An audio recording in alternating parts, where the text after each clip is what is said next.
The problematic prince. Don't you think you should rest? Lisa said. Erna's complexion was worrying.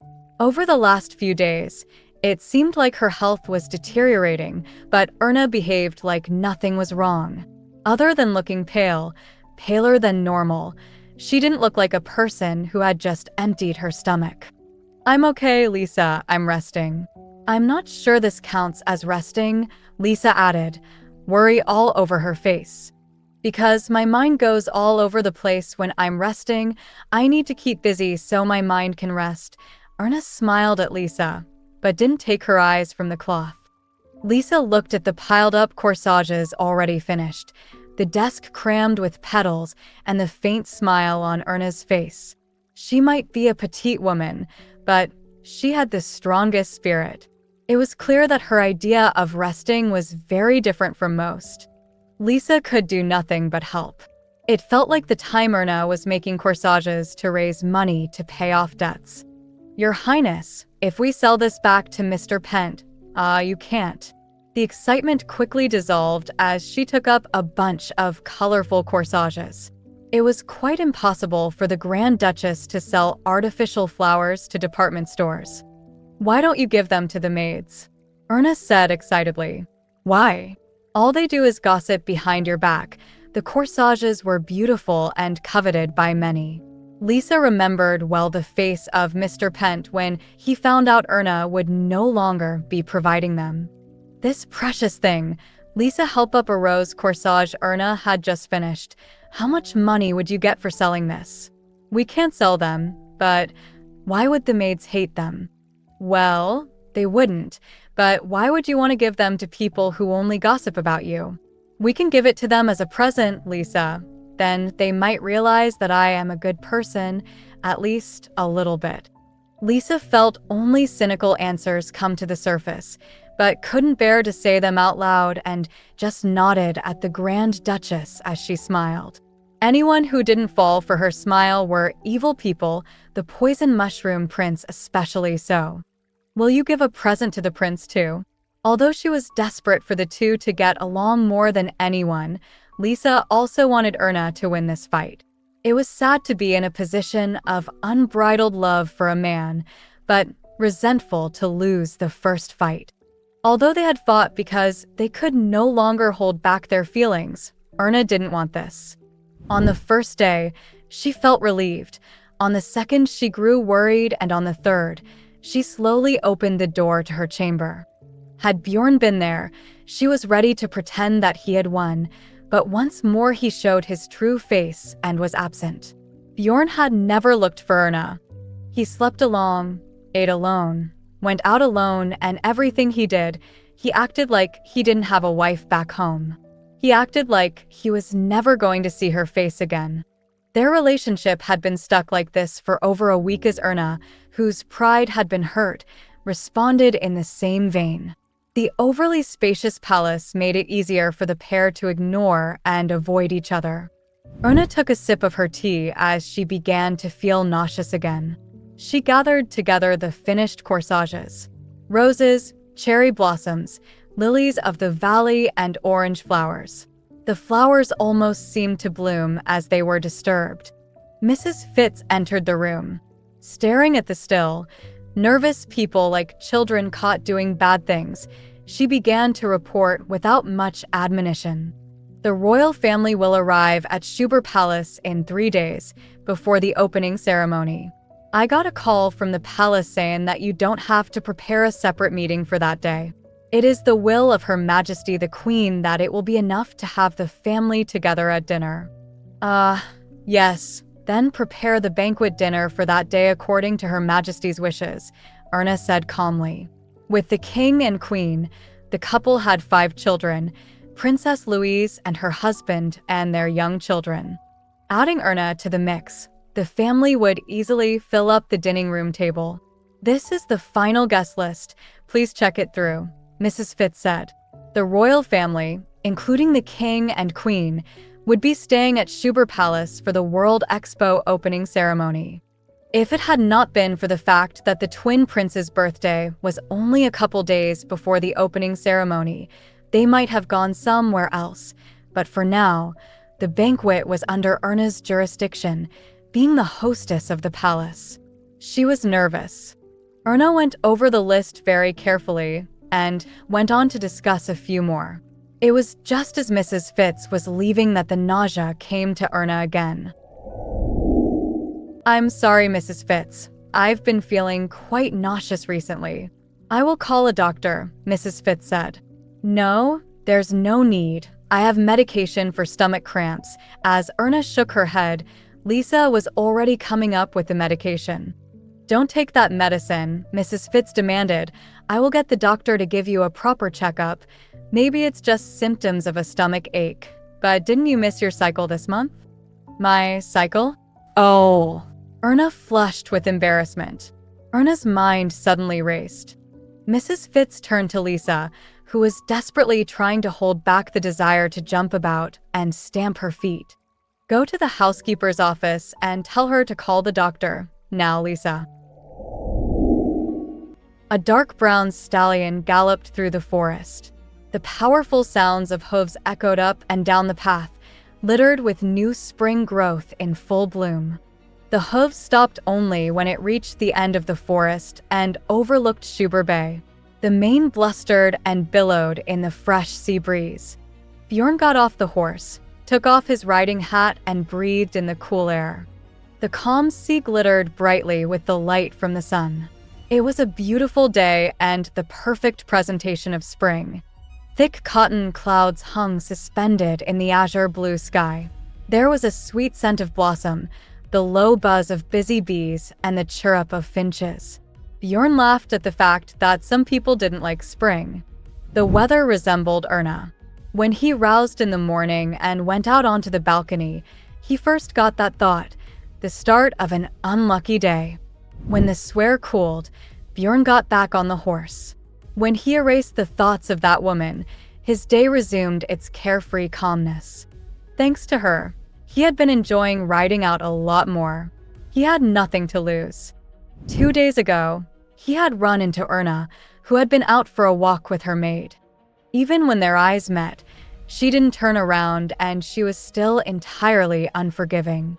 She simply held up her parasol to block their view of each other and carried on walking. She passed him by, lace and ribbons fluttering in the breeze as if trying to tease him. Bjorn sat on the horse for a long time, not moving, and just griped the reins tightly. Bjorn shook his head and erased the bad memory as he came into the garden. When he reached the front door of the Grand Duke's residence, the servants rushed out to greet him. "Your Highness, it's the Grand Duchess. The medical examination has been done. You need to go to her." Medical examination? Bjorn wore a frown on his face at the dumb grin on the servant's face. He was fast becoming annoyed at the situation, and as he was about to speak, "Congratulations, Your Highness. You're about to become a father." Erna stared up at the ceiling. She felt distant.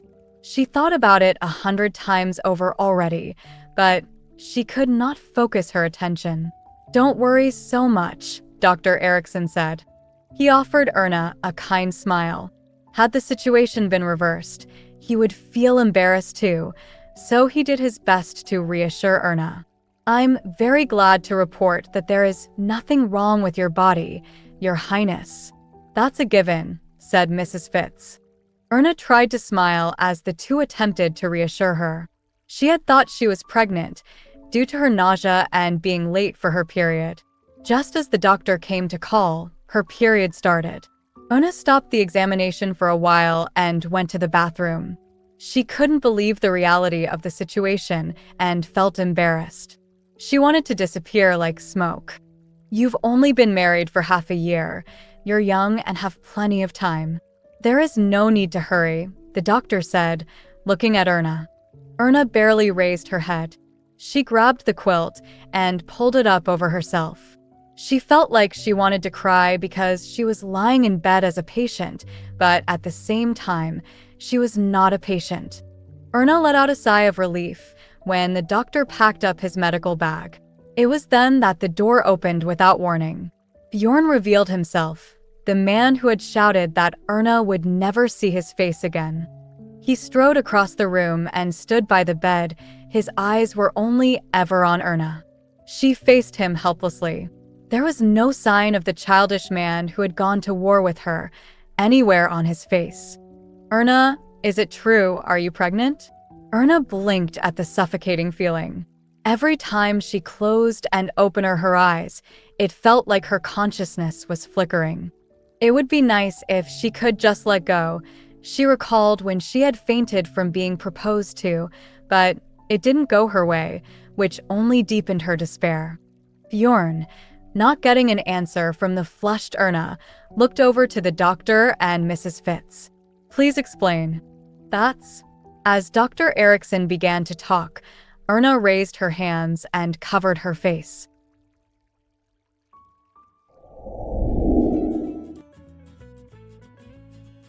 Erna lay dead on her bed, staring up at the ceiling. Her pale complexion, white clothes, and neatly stacked hands on her chest, she certainly seemed like she should be sleeping in a coffin. Bjorn sat back in a chair. The shadow of his lanky legs swayed in the dusk light. He pretended like there was nothing wrong. Erna stubbornly turned away from him. "Why are you still here? Go back to your own room." Bjorn didn't move.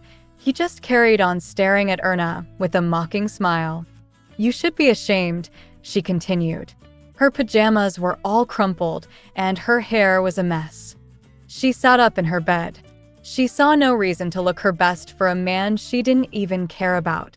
"Do you feel better now that you see me like this?" "No." "Well, not yet." Bjorn tilted his head, be more embarrassed. "What?" "Get flushed and panicked. Stomp your feet. You're good at that." "No, I won't." "I'm not embarrassed at all." Erna held her head up, as if reaffirming her resolve. "It's not my fault. Mrs. Fitz was the one that called the doctor and spread the rumor." "Oh, so you wish to blame others?" "That's not what I meant," Erna shouted. Bjorn burst into laughter. No matter how his wife felt after her great disgrace, this commotion was amusing. Glaring at her husband with tears in her eyes, Erna also burst into laughter. Her stomach ached, her belly ached, and she still didn't know why. Laughing, she suddenly felt better.